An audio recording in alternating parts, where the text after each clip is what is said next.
अध्याय 5 बीमार आत्मा। कभी कभी किसी रिश्ते की शुरुआत हेलो से नहीं बल्कि किसी की चिंता से होती है। जैसा कि मैंने आपको पिछले अध्याय में बताया था कि अस्पताल की भागदौड़ के बीच हमारी थोड़ी थोड़ी बातें शुरू हो चुकी थी।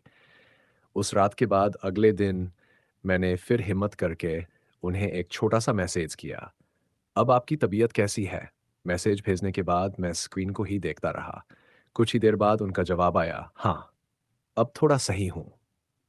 बस इतना सा जवाब था, लेकिन पता नहीं क्यों उसे पढ़कर मेरे चेहरे पर मुस्कान आ गई। ऐसा लगा जैसे मन का कोई बोझ हल्का हो गया हो। मैंने तुरंत जवाब दिया, अच्छी बात है।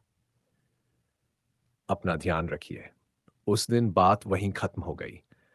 न उन्होंने आगे कोई मैसेज किया और न मैंने। उधर मेरे दोस्त के पिताजी की तबीयत भी पहले से थोड़ी ठीक होने लगी थी। डॉक्टर ने दवाइयाँ लिख दी थी। मैं दवाइयाँ लेकर आया, समय पर उन्हें दी। पूरे दिन अस्पताल की भाग-दौड़ में निकल जाता। रात को खाना खाया और फिर थक कर सो गया। अगली सुबह हमेशा की तरह मोबाइल उठाया। सबसे पहले उनकी चैट खोली और लिखा, गुड मॉर्निंग। कुछ ही देर बाद उसे भी जवाब आया, गुड मॉर्निंग। बस यही सिलसिला शुरू हो गया। रोज सुबह एक गुड मॉर्निंग और रात को कभी 2 मिनट, कभी 5 मिनट की बातें।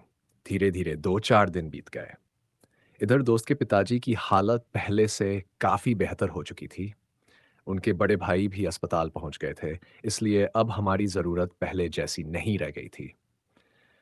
मैं और मेरा दोस्त अब वापस उसके थाने वाले कमरे पर आ गए। वहाँ की जिंदगी बिल्कुल अलग थी। सुबह वह अपनी ड्यूटी पर चला जाता और मैं उसके कमरे पर अकेला रहता। कभी कमरे की सफाई करता, कभी मोबाइल चलाता, कभी बाजार घूमाता।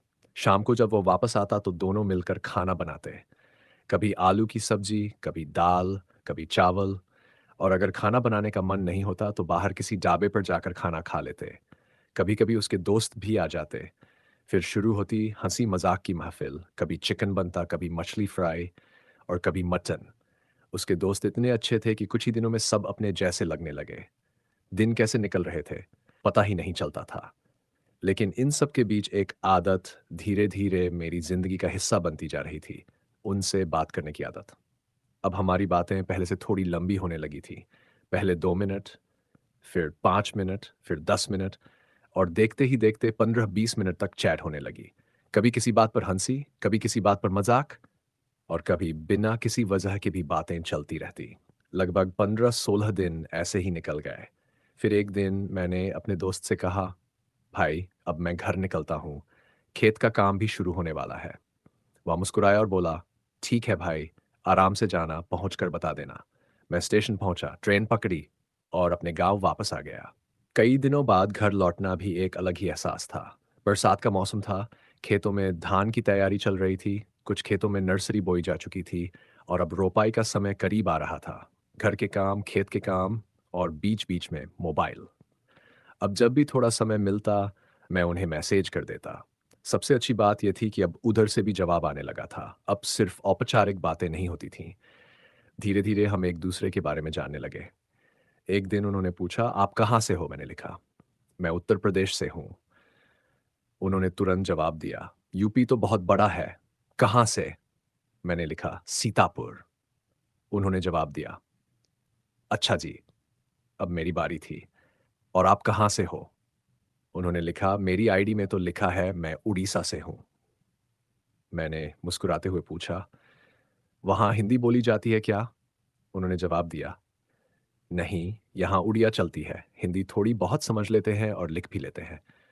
मुझे ये जानकर अच्छा लगा। सोच रहा था कि सैकड़ों किलोमीटर दूर रहने वाली एक लड़की से मैं रोज बातें कर रहा हूँ।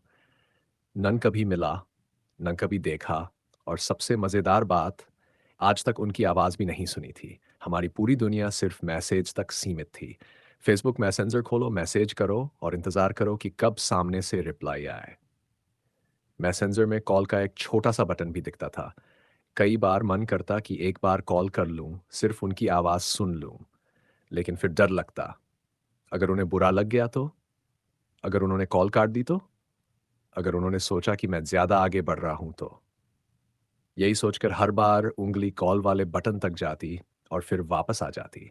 मैंने कभी कॉल नहीं किया। हमारी दोस्ती अभी सिर्फ शब्दों तक ही सीमित थी। ज़्यादातर हमारी बातें रात में होती थी। रात के 9 बजे के बाद जब मैं खेत का काम खत्म कर लेता और शायद वह भी अपने काम से फ्री हो जाती थी। फिर शुरू होती हमारी लंबी चैट, कभी 10 मिनट, कभी 20 मिनट, और कभी-कभी तो इतना टाइप करते कि उँगलियाँ दर्द करने लगती थीं। लेकिन फिर भी चैट खत्म करने का मन नहीं करता था। एक दिन मैंने दिन में मैसेज किया, "कहाँ हो?" उन्होंने जवाब दिया, "अस्पताल में हूँ।" दूसरे दिन फिर पूछा, "क्या कर रही हो?" जवाब आया, "अस्पताल में हूँ।" तीसरे दिन फिर वही जवाब, "अस्पताल में हूँ।" अब मुझे उन्हें थोड़ा चिढ़ाने का मन हुआ। मैंने मज़ाक में लिख दिया, "आप तो पूरी बीमार आत्मा हो।" कुछ सेकंड बाद उनका जवाब आया, "मैं तुम्हें बीमार आत्मा लगती हूँ?" मैंने हँसते हुए लिखा, "जी हाँ, बिल्कुल।" उसके बाद तो जैसे ये नाम ही पड़ गया। अब जब भी मैं उन्हें मैसेज करता, सबसे पहला सवाल यही होता, "बीमार आत्मा कहाँ है?" और उधर से भी हँसते हुए जवाब आता। यही छोटी-छोटी बातें हमारी रोज़मर्रा की ज़िंदगी का सबसे खूबसूरत हिस्सा बन चुकी थीं। कभी सोचा भी नहीं था कि एक दिन किसी का इंतज़ार सिर्फ़ एक मैसेज के लिए होने लगेगा। शायद यही किसी नए रिश्ते की सबसे शांत और सबसे खूबसूरत शुरुआत होती है, जहाँ न कोई वादा होता है, न कोई नाम, बस एक दूसरे की आदत बनने लगती है। लेकिन मुझे कहाँ पता था कि आने वाले दिनों में यही बीमार आत्मा मेरी ज़िंदगी की सबसे बड़ी कहानी बनने वाली है। आगे क्या हुआ? क्या पहली बार हमारी आवाज़ में बात हुई?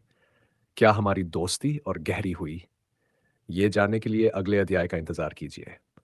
अगर आपको यह कहानी पसंद आ रही है, तो चैनल को सब्सक्राइब ज़रूर करें, वीडियो को लाइक करें और अपनी राय कमेंट में बताना मत भूलिए। मिलते हैं अगले अध्याय में।